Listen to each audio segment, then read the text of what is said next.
சவுகார்பேட்டையில் travels அதிபர் துப்பாக்கியால் சுடப்பட்டு ஒருவர் படுகொலை செய்யப்பட்டதன் பின்னணியில் ஹவாலா பண விவகாரம் சம்பந்தப்பட்டிருக்கலாம் என்ற கோணத்தில் போலீசார் விசாரணை மேற்கொண்டு வருகின்றனர்.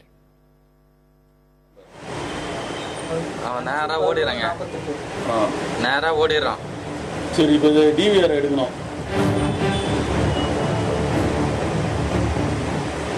இந்த பைக் போறான் பத்தியா, நீ பாரு, அந்த பைக் ஓரம் கட்டி நிற்கிறான்ல, அவன் மேல எனக்கு சந்தேகம் இருக்குன்னு அதை எப்போ சொல்றேன்.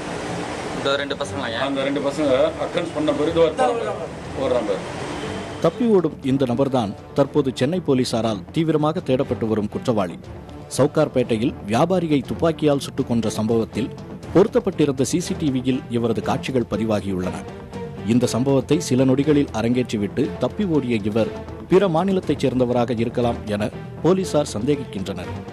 ஃப்ளாட்டாக ஒரு கை மேலே காலெல்லாம் நீட்டே நின்றது, பிளட் ஃபுல்லாக இங்கே வரைக்கும் வந்துச்சு, அவ்வளோதான்.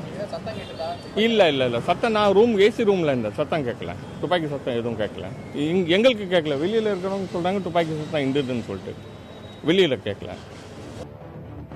குற்றவாளியை பிடிக்க வேண்டும் என்ற நெருக்கடியை போலீசார் சந்தித்து வரும் வேளையில் தேர்தல் பணியும் கூடுதல் சுமையாக இருப்பதாக போலீசார் தெரிவிக்கின்றனர். இந்த சமயத்தில் துப்பாக்கியின் பதிவு, கள்ளத்துப்பாக்கி நடமாட்டம் குறித்து விசாரிக்க போதிய நேரமில்லை என்றும் காவல்துறையினர் கருதுகிறார்கள். வெளியிலேருந்து வந்து தங்கியிருந்தாங்கன்னா அவங்களுடைய டெனண்ட்டை பற்றி நமக்கு தகவல் கொடுக்க சொல்லியிருக்கிறோம். அந்த மாதிரிலாம் கூட கொடுக்கறதுக்கு பொதுமக்கள் தவறிடுறாங்க.